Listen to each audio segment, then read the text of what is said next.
Welcome to Reality Tea Times 2, the podcast where we discuss all the trash reality TV we love to hate. I'm Tanika, and today we're going to be discussing the second episode of Single Life. So we actually have nothing to talk about in the beginning of the episode. We're just going to jump right in. 2. Single Life, Season 4, Episode 2, Tyray's First Date or Not. Anyways, let's start with Chantel. So, not actually a lot with Chantel this episode. So we're going to be making, to make olive oil. But on the way to the olive oil making, she does wonder if she is moving too fast. But she's not going to let Pedro hold her back. If your brain is taking you to a place of wondering if you're moving too quickly, you are moving too fucking quickly. It's not about Pedro holding you back. It's about you realizing what you need right now. And what you need right now is fucking therapy, not a new husband. That is the last fucking thing you need. Anyway. So we're with George. He is a tour guide. And he's going to be helping with the olive oil making. Chantel thought that maybe they would, have fun here and, drink some wine or something. She didn't know it was going to be the 1800s and she's going to have to make olive oil. She didn't know that. Anyway. Then she starts twerking and George is just like loving the show at this point. And I'm thinking, again, girl, complete stranger, you are twerking yourself to. And he's supposed to be doing a job while you twerk your ass in front of him. I can't. Anyways, so George basically says, well, you guys did so good, so your reward, and we're going to go dancing later. And we're also going to meet a friend of his. So we're now heading to the club, and George is meeting them.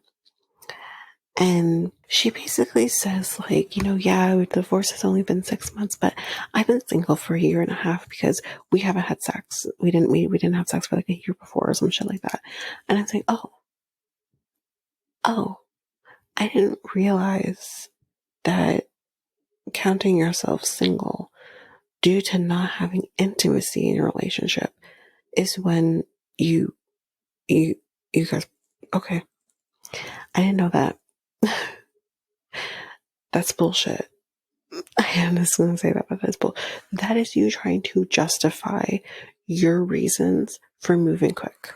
No. And I know this because I have done this. I'm coming from a place of, I did this. I did exactly this. Push the time back because I've been single and whatever.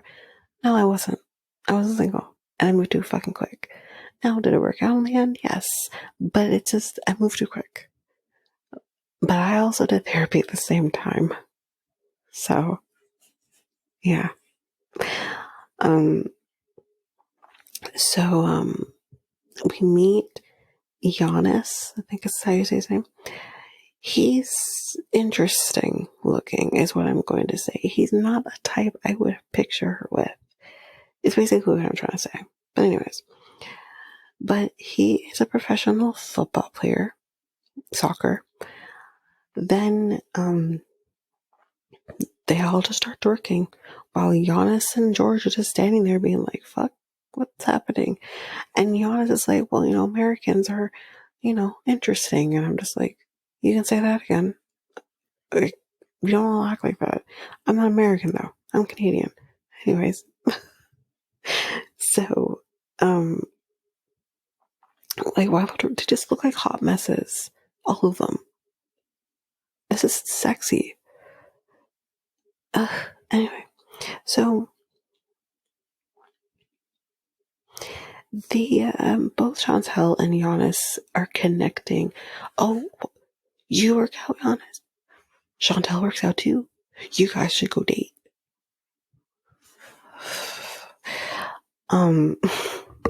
But they do go aside and they, get a drink and talk amongst themselves.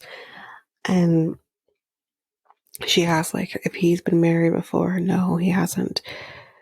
But of course, she tells him that she has, and whether or not that's going to be an issue. It's long gone, she says. And I'm like, 6 months.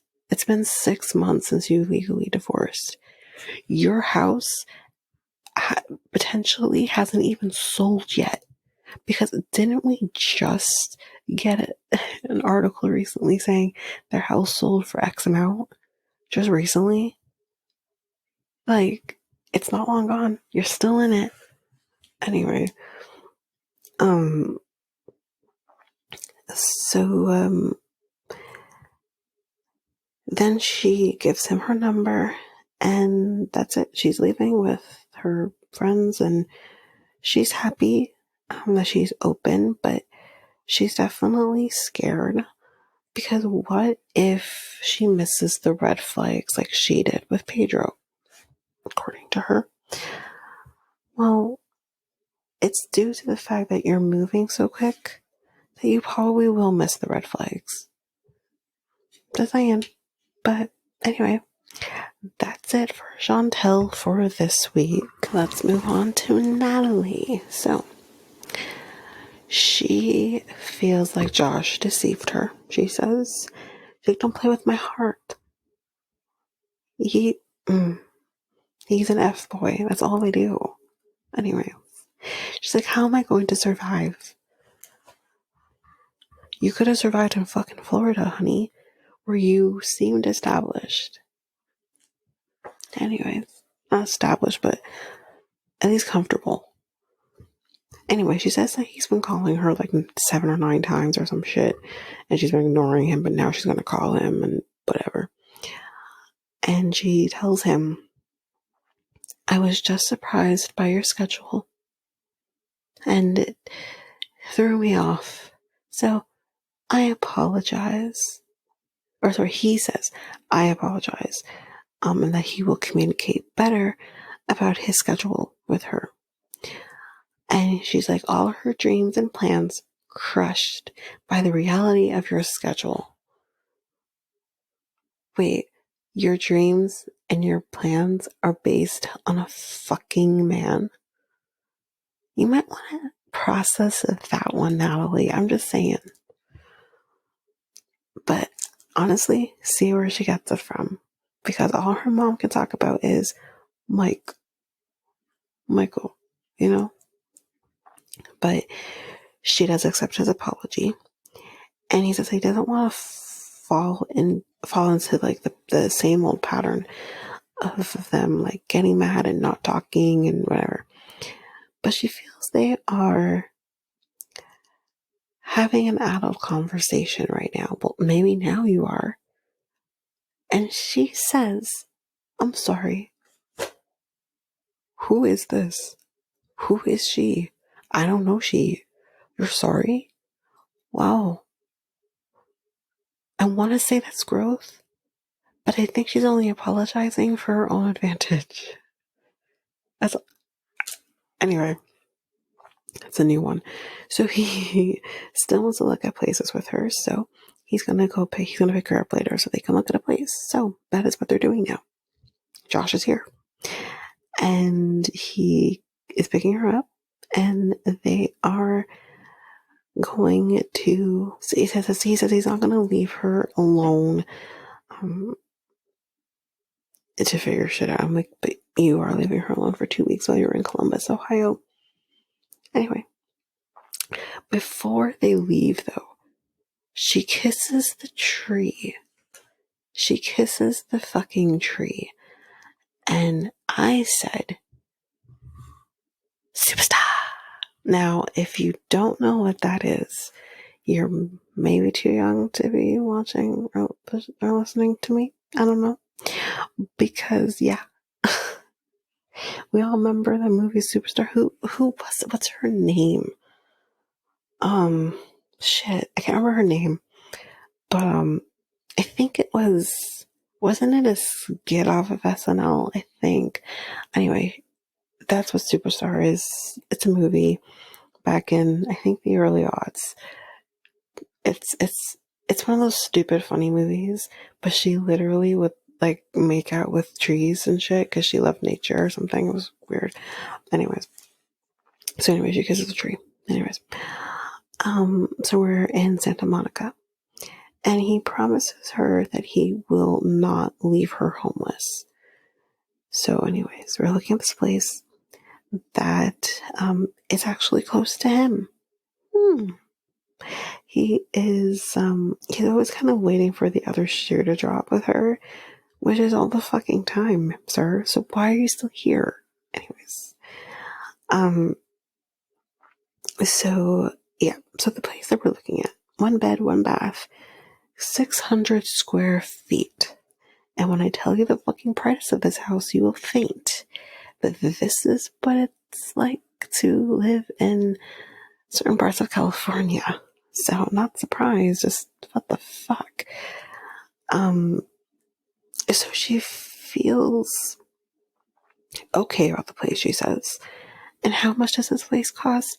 $2,150 a month for 600 square feet, 1 bed, 1 bath. What the fuck?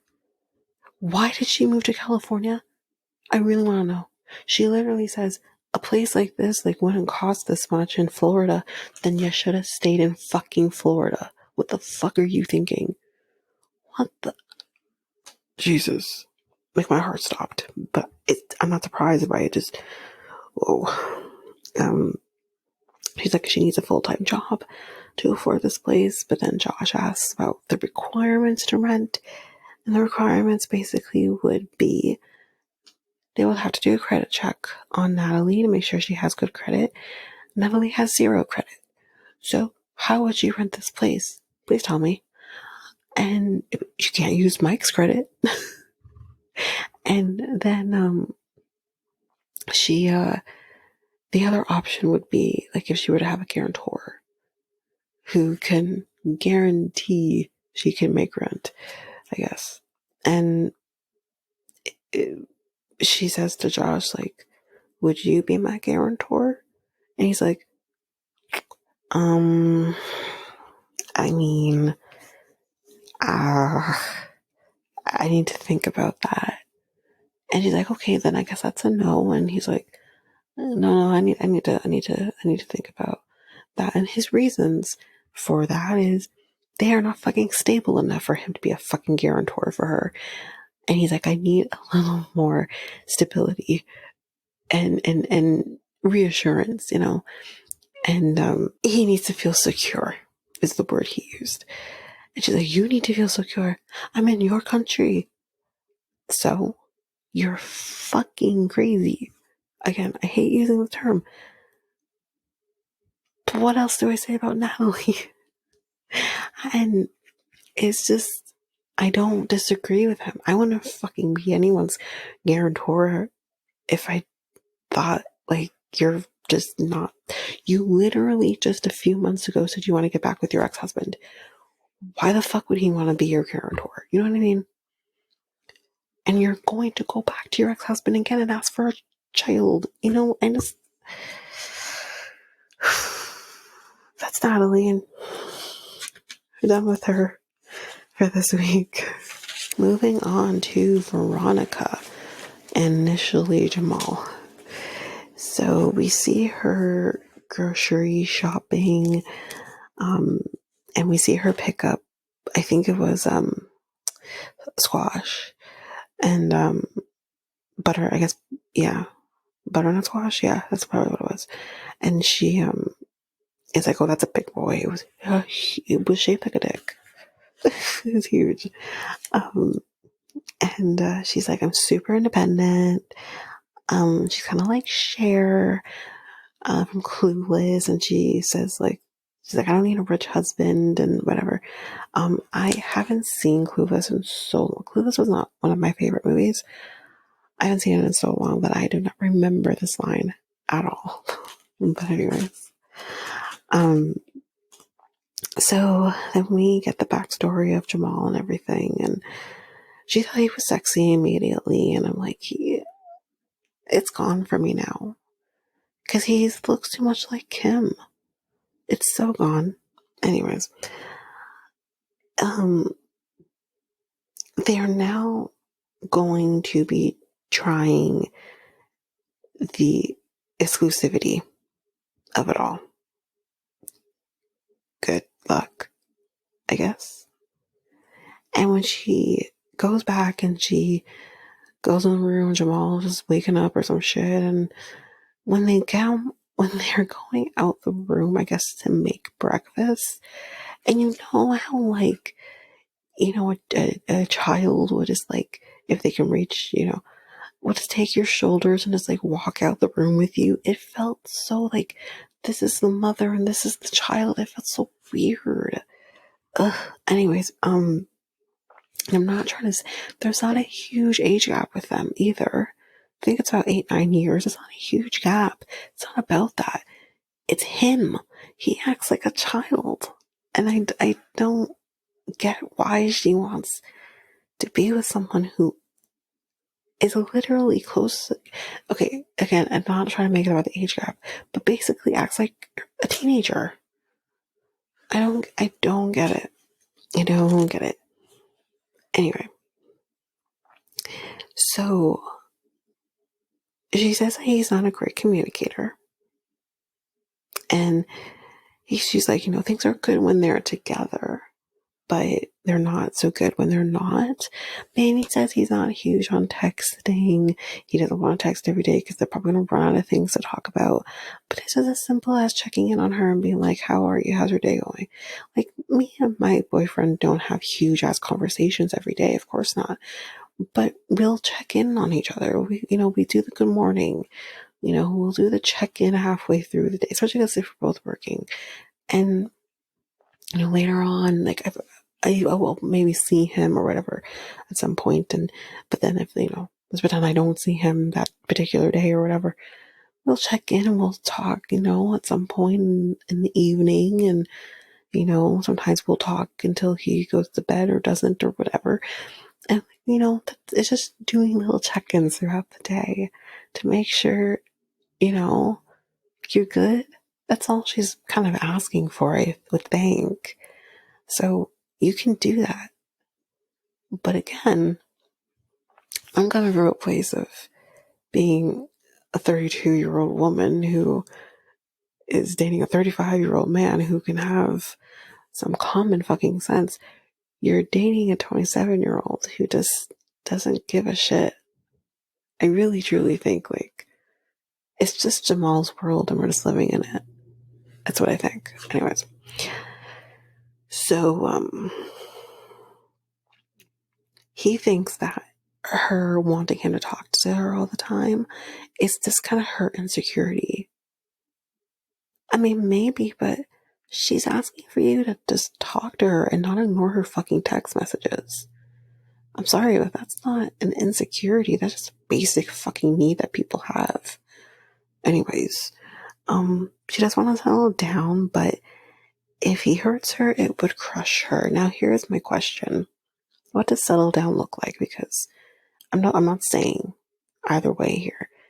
But what if she doesn't want to have any more kids? She doesn't want to start. She's young. She definitely could have more if she wanted to. But, like, her daughter's name is Chloe, right? She's a teenager now. Why the fuck would you want to start over? You know? But let's pretend she doesn't want to have any more kids. And let's pretend that he does want to have kids, and he's never had that, obviously, and he's still young.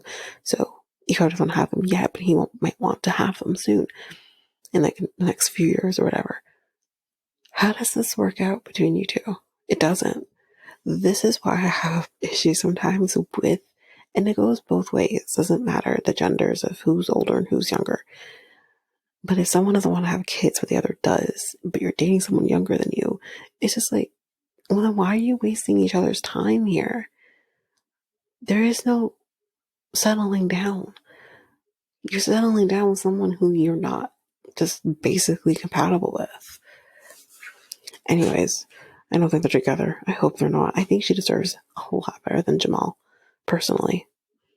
I'm serious. I think she deserves so much more. So, anyway, Tim's here it's Tim's turn. We're not going to start dating with Tim. Jamal's gone. He's back in San Diego now.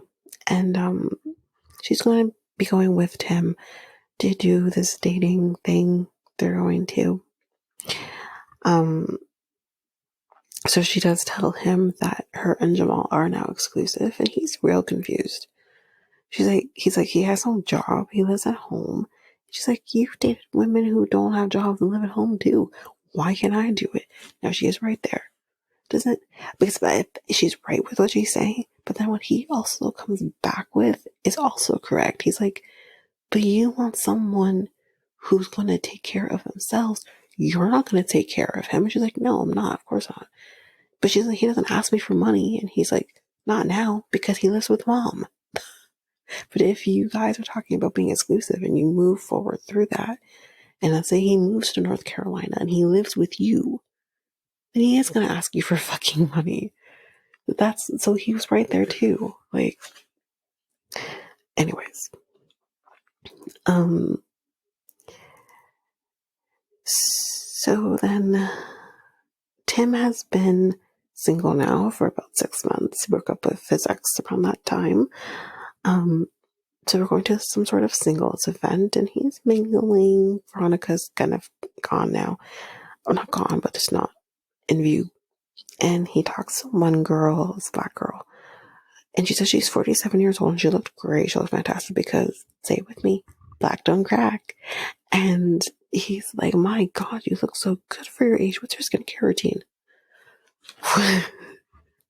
What is your skincare routine? Ugh. And she was so taken aback. She's like, soap and water.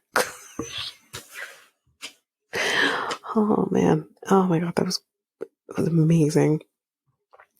Then he's like, okay, good luck to you. Bye. And then he looks around and he sees someone named Louisa.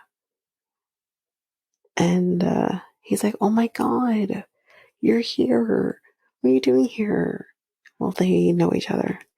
They met each other on social media and they hit it off instantly, but then they never actually got a chance to meet each other. She met someone else, he met someone else, and it kind of fizzled out after that.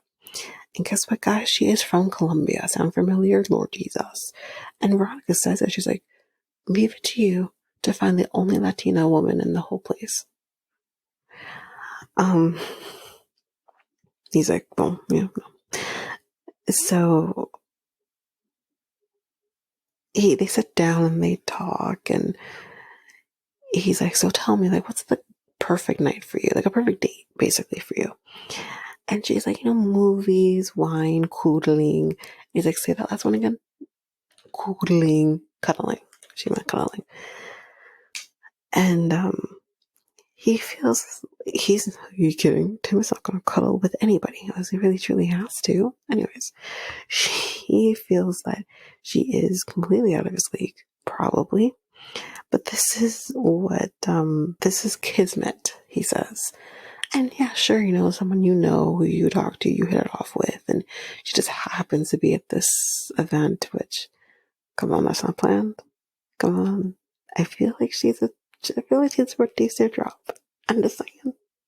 Anyways, so yeah, it's kismet. Anyway, moving on. Then he says, what about we go on a date?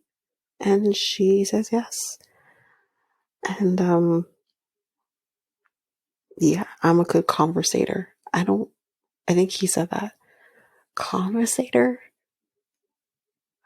I don't know if that's not a word, right? Anyways, she tells him that she loves his eyes. That's sweet. That's cute. Yeah, he has nice eyes. I mean, sure. Anyway, that's it for Veronica, Jamal, Tim, and now Louisa. Let's move on to our last hopeless romantic, Tyray. This hurt my heart a little bit. But let's go through it. So he's going on his first date. It's supposed to be. And he doesn't know what to say when he gets there Guess he'll say something along the lines of thanks for coming. But he's on the way there. And he says he likes women who wear tight dresses, shows off their figure. You walk into a room and, all the eyes are on you. And, he kind of just wants like people, I guess, to envy him. And I'm thinking, that's not fucking realistic though, Tyray. This is not realistic. This isn't a fucking, again, describing a movie. It's not realistic that people are just gonna turn their heads and see this hot girl in this tight dress or some shit. And you're going to a restaurant. You're going to like a wine-based restaurant. I don't know if it's like a wine tasting type, but I don't know. But they seem to really focus on wines. And you're just going to a simple place. Looks like a very simple place in a fucking plaza. Calm down. He needs to lower his expectations a little bit. But anyway, he wants he wants her to turn heads and all that. Anyways, then he texts her while he's on the way, telling her that he's on the way. And he has flowers. And they're actually very pretty. He got blue ones and multicolored ones. And I wrote his fucking laugh. I can't with his fucking laugh. We will slowly not hear any fucking laughter. So, okay.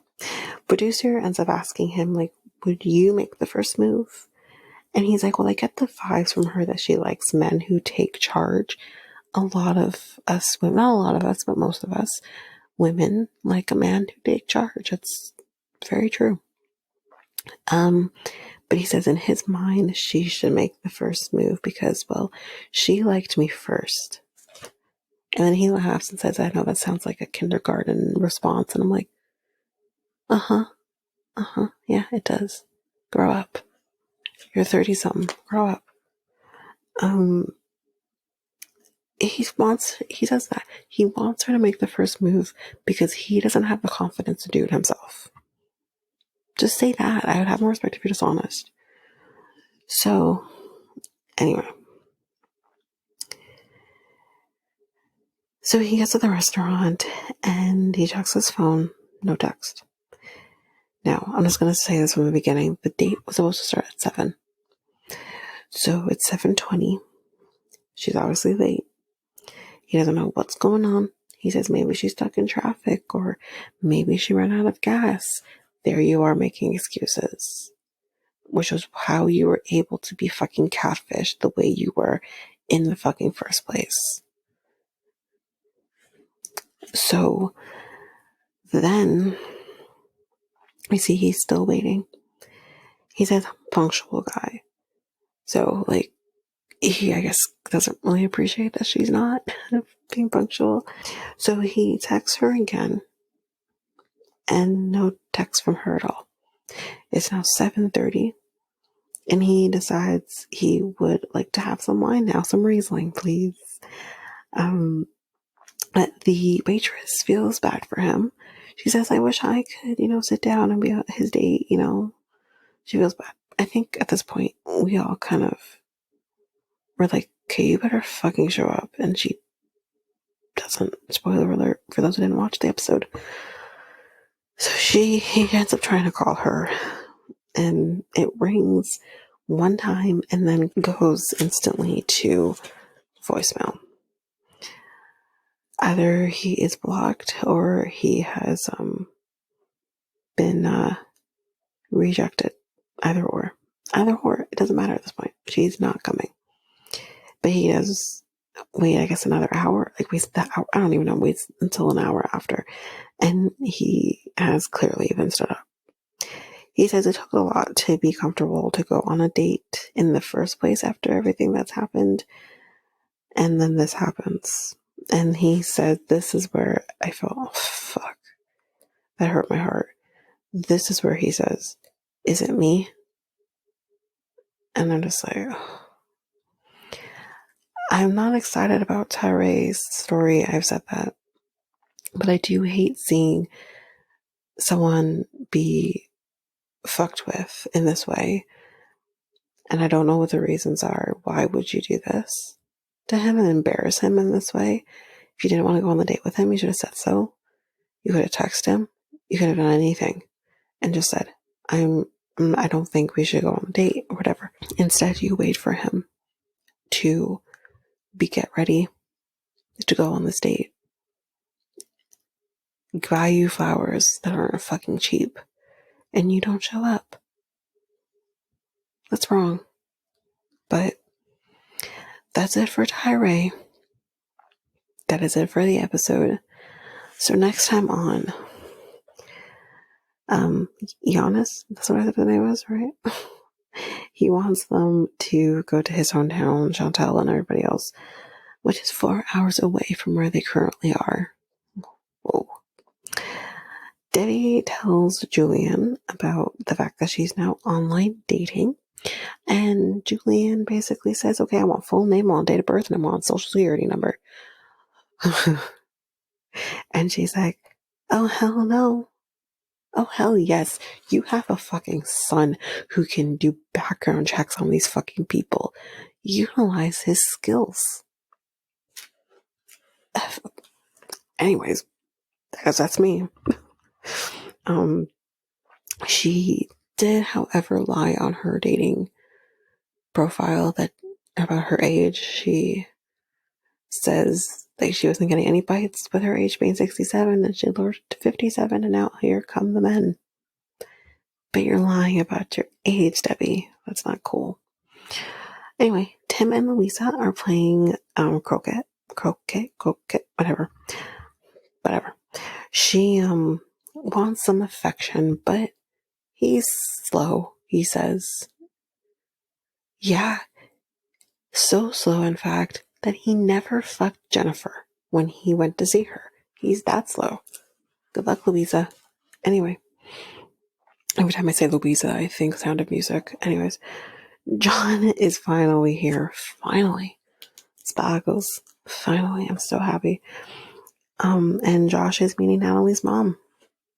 Good luck with that too.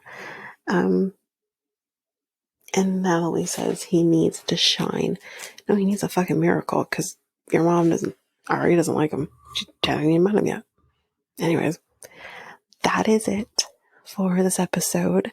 If you like what you heard, please rate and review us on either Apple Podcasts or Spotify. Don't forget, I will read those 5-star reviews. I will do it. Also, don't forget to like, subscribe, follow the podcast so you don't miss a single episode. And we are also on YouTube at Reality Times2, so you can go over there as well. And if you want to connect with us, you can do so by going to either Facebook or Instagram at Reality Times2. You can go to Twitter and TikTok and Reddit at Reality Times2 Pod. You can email us at realitytimes2@hotmail.com. And we also have our website, which is solo.to/realitytimes2. Don't forget, I have my other podcast with my friend Mikkel, the Next Take Podcast. And you can find us by either going to our website at solo.to/Next Take Podcast or YouTube at Next Take Podcast. But we are also on every one of your favorite podcast apps, so you can also go there. And that is it. That is all for now. Thanks, guys. Bye.